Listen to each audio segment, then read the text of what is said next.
या पुस्तक प्रकाशन सोहळ्याचे अध्यक्ष अरविंद वैद्यजी आणि ज्यांच्या पुस्तकाचं इथे प्रकाशन होत आहे ते आनंदा होवाळजी, माझे मित्र डॉक्टर राम पुनियानीजी, राजन राजेजी, ॲडव्होकेट गाथा धालेजी इथे माझ्या बाजूला बसले होते, पण आता समोर जाऊन बसलेत ते मिलिंद रानडेजी, सविताताई सोनावणे कदमजी, विश्वास उडगीजी आणि उदय चौधरीजी. सगळ्यांना आवर्जून जी जी म्हणतोय कारण परिस्थिती अशी आली आहे की तळीपारला शहाजी म्हणावं लागतं. ये तो एक शेर है कि कैसा जमाना आ गया है खुदा, कातिल खुद फैसले सुनाने लगे. त्याच्यात थोडीशी भर घालून कैसी पार्टी विथ डिफरन्स सत्ता में आई है खुदा, तडीपार कोतवाल बन गए. आणि या अशा प्रकारच्या कोतवालीमध्ये फार खोलात जायची गरज नाही. अगदी अलीकडची उदाहरणं आपण समोर घेऊया. की एक वैष्णोदेवी युनिव्हर्सिटी म्हणून आहे त्या काश्मीरमध्ये, जम्मूमध्ये. खरं तर त्यांचं एक मेडिकल कॉलेज आहे. या देशातल्या सगळ्या मेडिकल कॉलेजची जे प्रवेश आहेत ते नीटनी होतात. ती नीट परीक्षा दिल्यावर ते प्रवेश होतात आणि या मेडिकल कॉलेजमध्ये प्रवेश मिळवणाऱ्या ज्या 50 जागा आहेत त्यातल्या 40 जागा मुसलमानांनी मिळवल्या. काहीतरी एक शीख, एक कोणीतरी अन्य आणि 5-7 जागा हिंदूंना मिळाल्या. आणि या देशात जो आम्ही सेक्युलर वगैरे वगैरे जे म्हणतो, जो देश आम्ही सेक्युलर वगैरे असं काही म्हणतो, त्या देशामध्ये या नीट परीक्षेमध्ये काहीतरी गोंधळ झाला असला पाहिजे म्हणून एवढ्या मोठ्या संख्येने मुस्लिम विद्यार्थ्यांना प्रवेश मिळाला, तर ही परीक्षा पुन्हा घ्यायला पाहिजे अशी मागणी व्हायला लागली. त्या जम्मूमध्ये संतोष ट्रॉफीसाठी एक टीम सिलेक्ट झाली. त्याच्यामध्ये सुद्धा मुसलमान खेळाडू जास्त प्रमाणात निवडले गेले. त्याच्यावरती सुद्धा हरकत नोंदवण्यात आली. आणि हे सगळं करणारे हलकट कोण आहेत ते तुम्हाला नव्याने सांगायची गरज नाही. अशी आव्हानं या देशामध्ये होतात. जो देश संविधानाने चालतो असं म्हणतो की मुसलमानांच्या रिक्षात बसलात तर शक्यतो बसू नका आणि बसलात तर कमी भाडं द्या आणि शक्यतो तुमची कामं मुसलमानांना देऊ नका, त्यांना इथून पळून लावायला पाहिजे. ज्या देशामध्ये बलात्काराचा निषेध करायचा की नाही, ते बलात्कारी कोणत्या जाती धर्माचा आहे याच्यावर ठरवलं जातं. कठुआमध्ये देवळात 9 वर्षाच्या मुस्लिम मुलीवर बलात्कार होतो आणि एका विशिष्ट पक्षाचे झेंडे आणि तिरंगे घेऊन बेशरम वकिलांची फौज ही कारवाई होऊ नये म्हणून उभी राहते. गुजरात मधल्या बलात्कारी नराधमांना सोडलं जातं आणि वर त्यांना सत्कार करून संस्कारी ब्राह्मण म्हटलं जातं. अशा प्रकारच्या दुभंगलेल्या समाजामध्ये आणि यातल्या कोणत्याही सरकारला मान्य नसलेल्या कार्यक्रमावरती आत्ताच मिलिंदनी मला पाठवलं की त्यांचं जे उद्या निदर्शन आहे CPI आणि आयटक, जे युद्ध टाळले, युद्ध तर नाहीच आहे, तिथं दादागिरी आहे.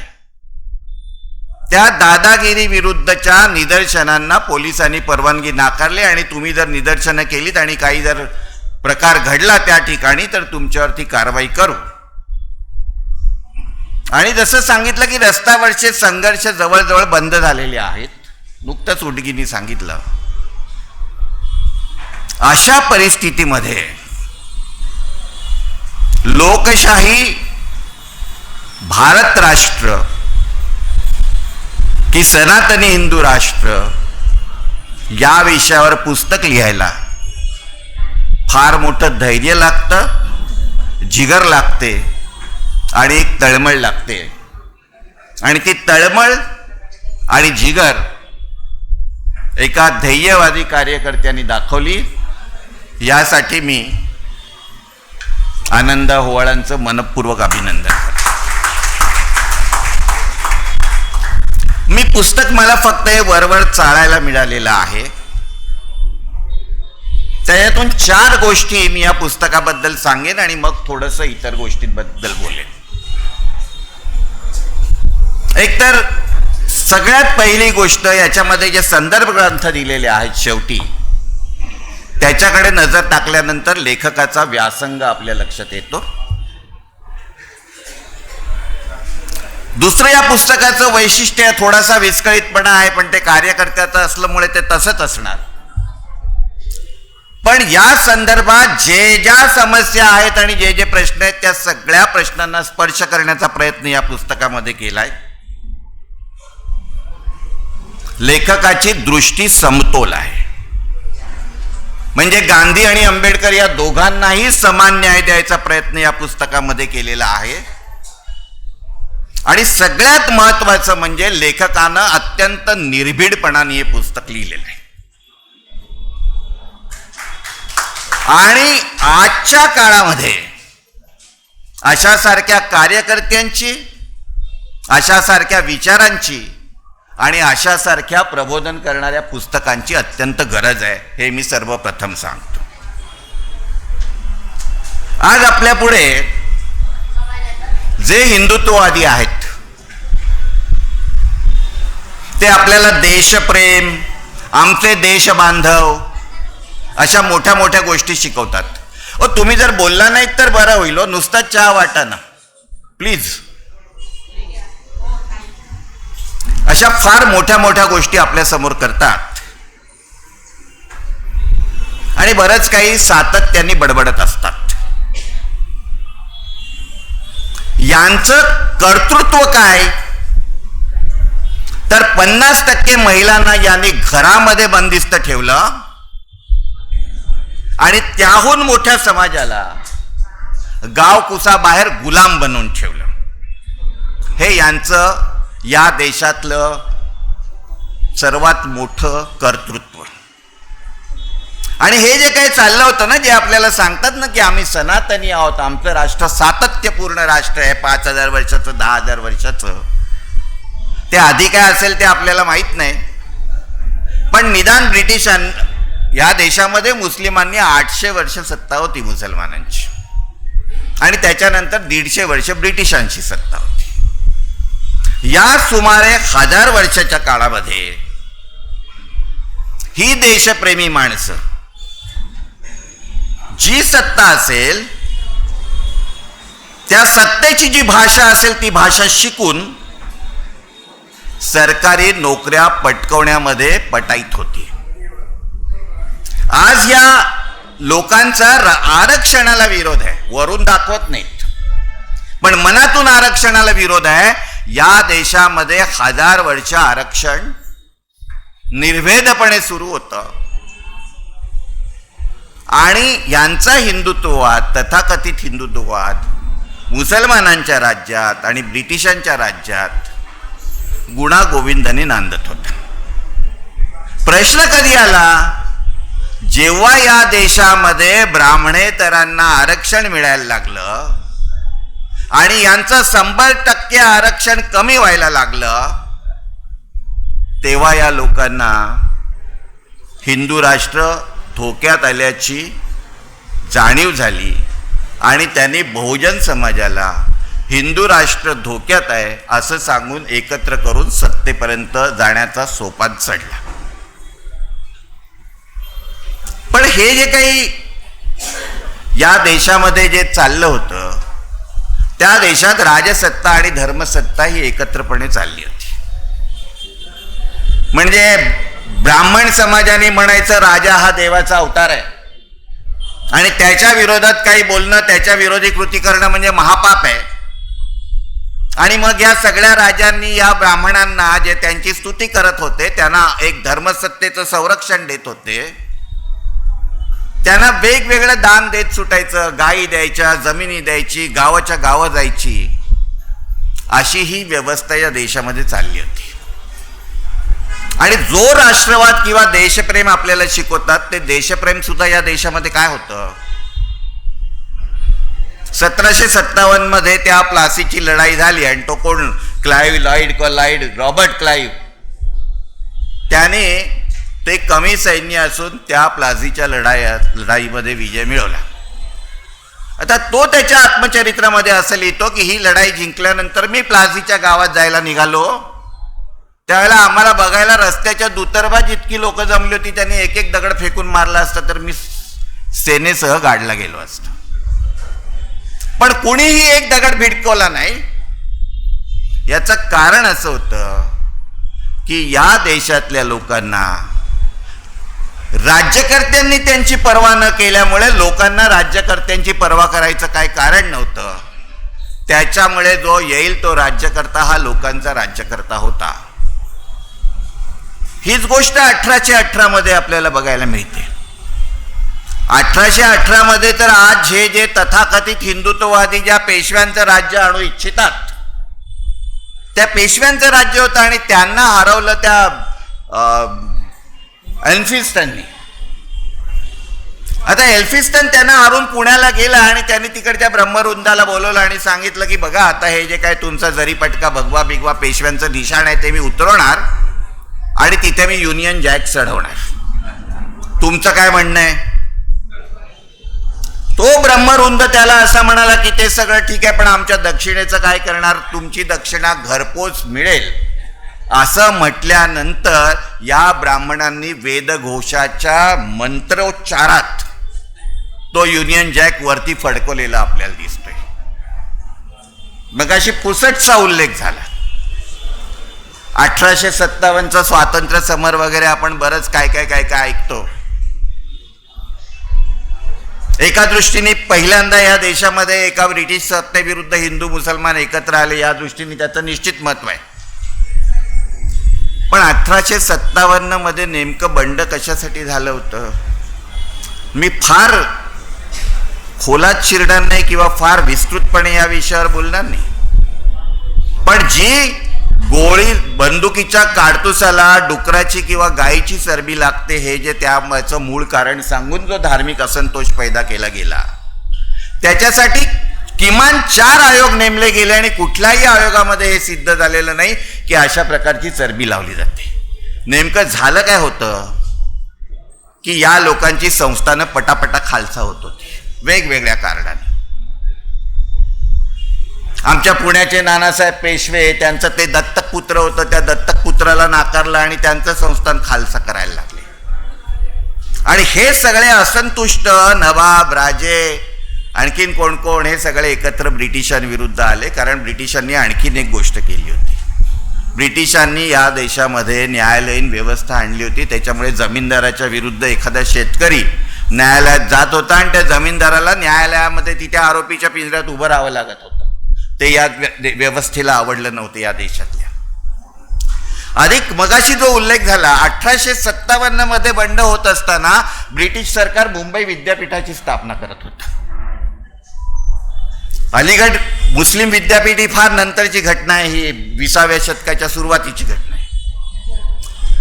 अशा प्रकारे शिक्षण पंतोजींच्या ताब्यातून जेव्हा सर्वसामान्य लोकांना मिळायला लागलं आणि विशेष म्हणजे ब्रिटिश शासनाच्या लष्करामध्ये या देशातल्या बहुजन समाजाला अस्पृश्यांना नोकऱ्या मिळायला लागल्या, या सगळ्याचा असंतोष म्हणून 1857चं युद्ध झालं.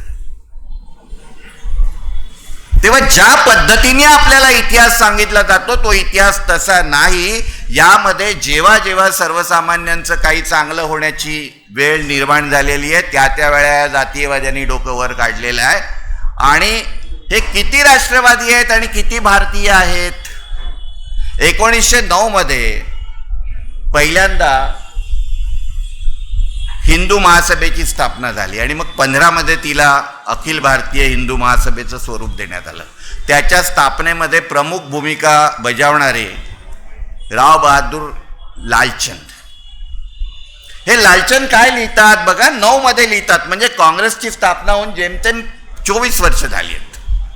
ते म्हणतात की काँग्रेसनी ब्रिटिशांकडे ज्या आवाजवी मागण्या केल्या त्यामुळे काँग्रेसने हिंदूंवरती ब्रिटिशांचा रोष ओढून घेतलेला आहे आणि आता आपल्याला आपला खरा शत्रू ओळखला पाहिजे, तो आपला शत्रू मुसलमान आहे, म्हणून आपण ब्रिटिशांशी जुळून घेतलं पाहिजे. म्हणजे जे बाकीचं जे नंतर जुळून घेणं आणि माफी बीपी आहे ना, त्याची सर्वात 1909 पासून झालेली आहे. आणि हे मग पुढे लिहितात की आपण हे लक्षात ठेवलं पाहिजे की आपण आधी हिंदू आहोत, मध्ये हिंदू आहोत आणि शेवटी हिंदू आहोत. हे भारतीय वगैरे या ज्या कल्पना आहेत, त्या आपण सगळ्या सोडून दिल्या पाहिजेत. मग या देशामध्ये महात्मा गांधी येतात आणि एक सर्वसमावेशक लढा उभारला जातो आणि पुन्हा शक्यता निर्माण होते की स्वातंत्र्यानंतर या देशामध्ये लोकशाही राजवट येईल. आणि मग ते 1925 मध्ये राष्ट्रीय स्वयंसेवक संघ नावाच्या एका देशद्रोही संघटनेची स्थापना होते. यांच्यामध्ये राष्ट्रीय काही नाही, यांच्या खात्यावर स्वातंत्र्योत्तर भारतात 2च पराक्रम जमा आहेत, एक गांधीजींची हत्या आणि दुसरं बाबरी मस्जिदीचं पतन. या 2 गोष्टी सोडल्या तर या देशामध्ये RSSनी या देशाच्या सर्वसामान्य लोकांच्या फायद्यासाठी काही केलेलं नाही. आणि हीच पद्धत पुढे चालू राहते. आणि जेव्हा 1990ला मंडल कमिशनची अंमलबजावणी सुरू होते, त्यावेळेला मग तो कमंडल बाहेर येतो आणि मग रामराज्य की बाबरी मस्जिद ह्याचं आंदोलन सुरू होतं. जेव्हा जेव्हा सर्वसामान्यांना काही मिळायची शक्यता निर्माण झाली, त्या वेळा जातीयवाद्यांनी आपलं डोकं वर काढलेलं आहे. ही गोष्ट आपण लक्षात घेतली पाहिजे. आणि आपापसात तर ही लोक एकदम एक दुसऱ्याशी गुणागोविंदाने नांदत होती. मध्यंतरी मी एक पुस्तक वाचलं तळवळकरांचं, गोविंद तळवळकरांचं. त्याच्यामध्ये त्यांनी लिहिले की हे जे मुंजे जे शिकवतात आपल्याला कशा पद्धतीने मुसलमानांशी सामना करायला पाहिजे वगैरे वगैरे, तिकडे इटलीला जाऊन आले होते ते. तिकडे त्यांचा भाचा तिथे कराचीला अडकला होता आणि दंगली सुरू झाल्या. यांनी जिन्नाला फोन करून सुरक्षितपणे आपल्या भाच्याला बाहेर काढला. अशा प्रकारची लोक आज आपल्याला आपापसात एकमेकाच्या विरुद्ध उभं करून एकमेकाची डोकी फोडायला सांगतात. खरं तर आम्ही गावागावामध्ये असे बोर्ड लिहिले पाहिजेत आनंदाजी, जिथे जिथे आपल्या वस्त्या आहेत तिथे, की दंगलीसाठी आमची पोरं मिळणार नाहीत. यांच्या पोरांनी तिथे बाहेर जाऊन शिकायचं आणि दंगली आमच्या पोरांनी करायच्या. हे आता या देशामध्ये आपण सगळ्यात पहिले थांबवलं पाहिजे. हे सगळं असं असताना सुद्धा हा 3.5% पक्ष आज सत्तेवर आलाय. त्याची कारणं अनेक असतील, पण यांना प्रतिष्ठा देणारे कोण होते? जे जयप्रकाश नारायण यांनी जे आंदोलन केलं नवनिर्माणाच्या नावाखाली, आम्ही त्यात पापी होतो. त्या आंदोलनामध्ये फ्रस्ट्रेटेड सर्वोदय आणि रिजेक्टेड सोशलिस्ट ही 2 लोक मोठ्या संख्येने सामील झाली होती. आणि जेपींनी कुठलं कर्तृत्व गाजवलं? तर जेपींनी हे सांगितलं की जर संघ फासिस्ट असेल तर मी पण फासिस्ट आहे. इतकं करून जेपींचं समाधान नाही झालं, तुरुंगात गेले. तुरुंगामध्ये सुद्धा मित्राला पत्र लिहिलं की या आंदोलनामध्ये RSS मधला घेण्याचा माझा उद्देश त्यांना डिकम्युनलाइज करण्याचा होता आणि आता ते डिकम्युनलाइज झालेले आहेत. हे या देशाचे एक समाजवादी नेते, ज्यांच्याबद्दल माझ्या मनात पूर्ण आदर आहे, अशा प्रकारचं लिहितात. आणि या तथाकथित हिंदुत्ववाद्यांना ते कम्युनल नाहीत अशी सर्टिफिकेट्स देतात. आणि मग जनता पार्टीमध्ये सर्वात जास्त खासदार या भारतीय जनसंघाचे, म्हणजे जो आत्ताचा जो भाजप आहे त्याचा पूर्वाश्रमीचा होता. हीच गोष्ट नेमकी अण्णाजींच्या आंदोलनामध्ये झाली. तो एक लबाड शोधून काढला केजरीवाल आणि इकडून या अण्णाजींना प्रतिगांधी म्हणून तिकडे दिल्लीला घेऊन गेले आणि आज जी लोक राहुल गांधींच्या यात्रेमध्ये फिरतायत तीच लोक या अण्णाजींच्या ढोलावर नाचत होती. तेव्हा यातल्या मंडळीने जे काय पाप केलंय त्या पापाचं फळ म्हणजे आज आपल्याकडे आलेलं हे सरकार आहे. आणि या सगळ्या गोष्टींचा उहापोह याचा थोडा कमी झाला पुस्तकामध्ये, तो व्हायला पाहिजे. म्हणून मी आनंदाजींना पुन्हा एकदा धन्यवाद देतो. पण एक गोष्ट लक्षात घेतली पाहिजे की पुस्तकं आणि भाषणं महत्त्वाची आहेत. खरं तर त्यांनी काही होत नाही, अजून काही झालेलं नाही. राम पुण्यानी जी इथे 51 पुस्तकं लिहून बसलेत. मला असं वाटतं की या देशामध्ये ज्यासाठी हे तथाकथित हिंदुत्ववादी त्यांचं राज्य आणलंय ते आपल्याला प्रत्येक गोष्टीपासून वंचित करण्यासाठी आणले. मग ते शिक्षणापासून वंचित करणं असो, आरोग्यापासून वंचित करणं असो, साध्या पाण्यापासून वंचित करणं असो किंवा रोजगारापासून वंचित करणं असो. तेव्हा या सर्व वंचितत्वाविरोधात जी छोटी मोठी आंदोलनं आपल्याला उभारता येतील ती आंदोलनं आपण उभारली पाहिजेत. आणि या आंदोलनांचा विजय हा या तथाकथित हिंदुत्ववाद्यांचा पराभव असेल. कारण हिंदुत्ववाद्यांचा विचारच तो आहे की ज्या देशामध्ये एकेकाळी आम्ही 80% लोकांना गुलाम करून जी मज्जा चंगळ केली ती चंगळ त्यांना पुन्हा करायची, ही गोष्ट आपण लक्षात घेतली पाहिजे आणि होणार. एक गोष्ट मला आठवते, ती गोष्ट सांगतो आणि मी माझं भाषण संपवतो. की एका गावामध्ये पाऊस पडला नाही तर एका फकीराला बोलवायचे आणि तो फकीर नाचायचा आणि पाऊस पडायचा. अशी खूप वर्ष चाललं होतं. ती पद्धतच झाली होती त्या गावाची.